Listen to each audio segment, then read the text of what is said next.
தனுஷ் இயக்கத்தில் நடிப்பது கஷ்டம் கூறும் சத்யராஜ். ராஜமௌலி இயக்கத்தில் பாகுபலி 2 ஆகிய படங்களில் கட்டப்பாவாக நடித்து ஸ்கோர் செய்தார் சத்யராஜ். இந்த நிலையில் ராஜமௌலி படத்தில் நடிப்பது கூட ஈஸி, ஆனால் தனுஷ் இயக்கத்தில் நடிப்பது ரொம்ப கஷ்டம் என்று கூறியிருக்கிறார் சத்யராஜ். அதை கேட்டவர்களுக்கு தனுஷ் சொன்ன பிளாஷ்பேக் நினைவுக்கு வந்துவிட்டது. எங்க அண்ணன் செல்வராகவன் இயக்கத்தில் நடிப்பது ரொம்ப கஷ்டம் தெரியுமா என்று தனுஷ் பல முறை கூறியிருக்கிறார். எங்க அண்ணனுக்கு அவர் நினைத்தபடி கண் சிமிட்டா விட்டால் கூட ரீடேக் போயிடுவார்.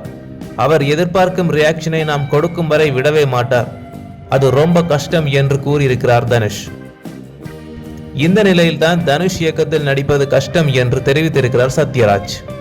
செல்வராகவனுக்கு தனுஷ் சொன்ன அதே விமர்சனம் தற்போது தம்பிக்கும் வந்து கொண்டிருக்கிறது. இது நல்ல விஷயம்தானே, செல்வராகவன் தம்பிக்கு பெருமைதானே என்கிறார்கள் ரசிகர்கள். இந்த நிலையில் 4வது படத்திலேயே டஃப் இயக்குனர் என்ற பெயர் எடுத்திருக்கிறார் தனுஷ்.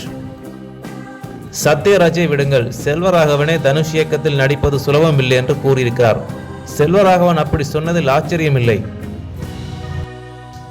அண்ணனிடம் இருந்து கற்றுக்கொண்ட இயக்கத்தை அவர் ஸ்டைலிலேயே செய்கிறார் தனுஷ்.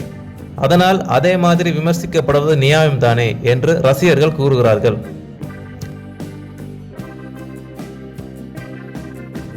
நன்றி நண்பர்களே, இது போன்ற சினிமா தகவல்களை தெரிந்து கொள்வதற்கு எங்களுடைய சேனலை சப்ஸ்கிரைப் செய்யுங்கள்.